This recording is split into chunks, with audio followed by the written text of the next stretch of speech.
In the past, I've covered the damage formula in Yokai Watch 3 and broke them down so that you could all know exactly how yokai take damage.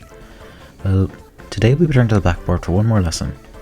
My good friend and certified legend Dr. Cephalo comes to regale us with more valuable mathematics yet again, and we're here to share his findings with you all.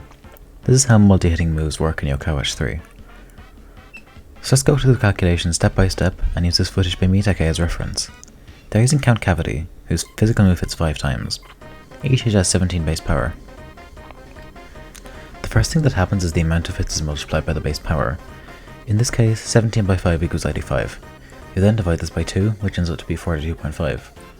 Now, you can continue on the same way that the normal physical attack formula does. Count Cavity has 180 strength here, multiplied by 1.1 due to the brave unity here, bringing up to 198. Half it, you get 99. The target dragon has around, let's say, 120 defense. This gets quartered, so now we're at 30. Add the new base power of the move and strength of Count Cavity, then subtract dragon's new defense stat. This leaves us with our new number, 101.5. Now, we divide this among the 5 hits of the move, making our current gross damage 22.3. Each of these 5 hits that gets their own damage roll, as well as separate crit chances and crit multipliers. Here, the crit damage multiplier is 2.25 because of extreme critical and egg soul. This should bring us to a rough 50 damage per hit on a crit, and by looking at the footage, it all works out. Let's now look at this moment where Count Cavity attacks us Fitwit, and let's assume this Fitwit has exactly 180 defense for simplicity's sake. Using these factors, we do this quick calculation on screen to end up with 96.5. We divide this between our 5 multi-hits and get 19.3 then. Finally, this is halved one last time for guarding, giving us our gross damage of 9.65. The fact that the guard is calculated last is significant, as it means our crit multipliers are calculated before the halving of guard. This explains why Count only does single digits without crit and around 24 damage on crit. And there you have it, the full multi-hit damage formula broken down.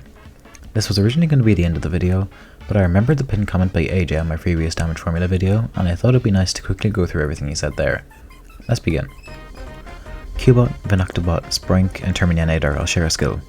This skill halves physical damage. This effect uses the final gross damage after crit boosts and damage rolls.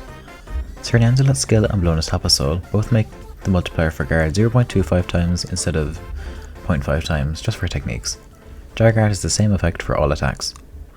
Element play skills multiply the team's damage for a specific element by 1.2. This is stackable. I've gotten this wrong in the past, please forgive me. Skills such as Platinum Guard that give a yokai resistance to a specific element multiply the damage of the specified elements by 0.75. Physical crits ignore defense buffs. This includes Tough Unity. Skills and soul gems that give your team elemental resistance, such as Flip It skill, reduce the damage by 30%.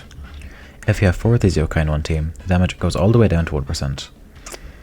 Yokai with Penetrate ignore the target's elemental resistance, as well as any skills that give the team elemental resistance, and skills that reduce this damage of specific elements for one yokai.